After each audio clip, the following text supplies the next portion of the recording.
So para naman sa mga laging lubog sa problema, kahit anong gawin, kahit anong kayod, kahit anong pagsusumikap, ay lagi pa rin nakalubog sa utang or lagi pa rin kulang ang inyong budget.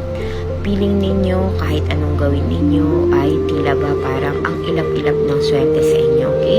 So ang solusyon po natin dyan ay maaaring cleansing lamang, okay? Kung kayo ay laging punong-puno ng problema, maaaring maraming negative energy ang kaakibat na ninyo, okay? So kailangan po natin i-cleansing yan upang mawala po ang lahat ng mga balakid sa inyong pagsusumikap, okay? Kahit anong pagsusumikap ang gawin ay tila wala pa rin.